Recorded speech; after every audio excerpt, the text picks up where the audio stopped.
If I ran Drake's personal brand today, here's what I would do. Okay, controlled access. He's already has an amazing brand, but what I would usually do, or actually do, is the first point, boom. I'm gonna riff off a little bit. So he already does this, but he doesn't obviously have his life on the internet 24/7 all days a week. So what he usually does is just, heavy promo on his albums, and then maybe pops out with Aiden or whatever sort of stream or whatever sort of event, but comes out like heavy once, twice, this, that, and the fourth, and that's like controlled access, of course, because it's sort of like he's sort of luxury, but appealing to the masses. You know what I'm saying? He's not a Frank Sinatra. He's not a jazz, but that's also like hip hop sort of rap demographic. So that's all fair, as well as his OVO brand. Let's be honest, it's luxury, but if you're here from Toronto, all mans have it.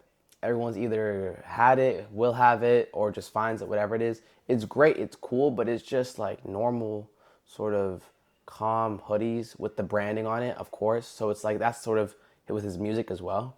But maybe I've whatever it takes. He does have good classics.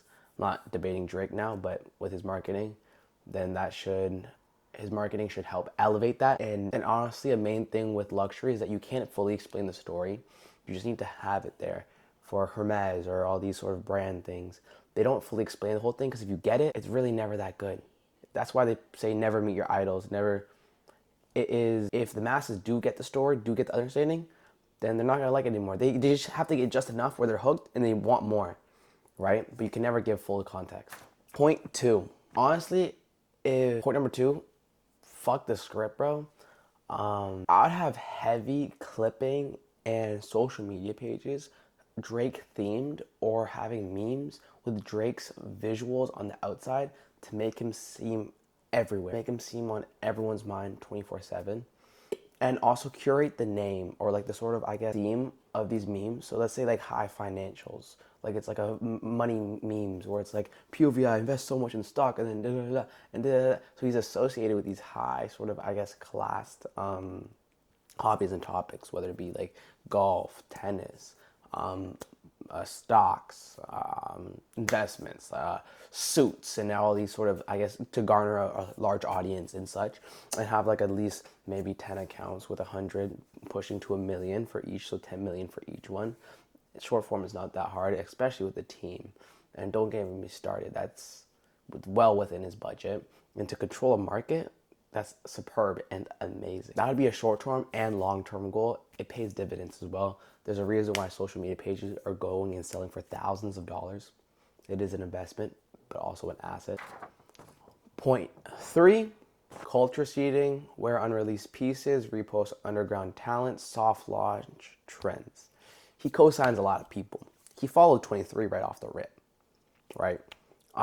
There's a lot of, when he was in his controversy or whatever it is, he dropped a lot of old Drake footage, a lot of from the past, blasts from the past. He maybe funds whatever historic sort of things, like as in like, let's say there's some people that know the history of Drake, his mixtapes or whatever it is. It's like, whoa, what the hell? It's not just this big whole facade thing. This guy's deep. Wow, let me just eat this whole face front facade thing.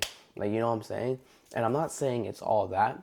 I'm not saying it's very whatever it is, but it's very digestible as well. Before back then, old Drake, ooh, we got a little like solo passion behind it too, as well. I'm saying, as well as what I'm saying. So he should definitely play heavy on nostalgia, on the rollout, on what it is. Of course, with a little balance of both, with luxury as well.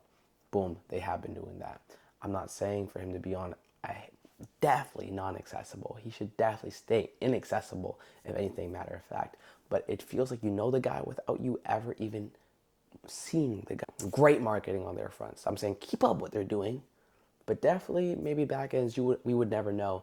But social media pages, that would be tough. Anything more I would say would be honestly me blabbering. Anything else more would probably be besides the clipping, besides all points 1, 2, and 3. I'd say just heavy positioning on the meme frontier.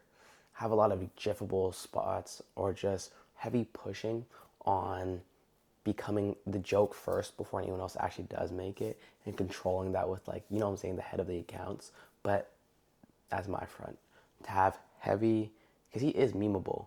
When he's doing all of his zesty things or whatever it is, like him being memeable is amazing. So great focus on that. Just really a heavy focus on controlling the younger demographic with memes within just, but that's honestly with anyone. I'd say Kendrick would need a better thing for that, but his is very different.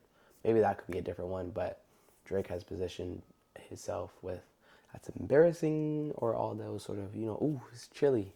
Those iconic memes, I would say. Comment if there's anything I missed. Subscribe for a lot more, and like if you like it. What can I say?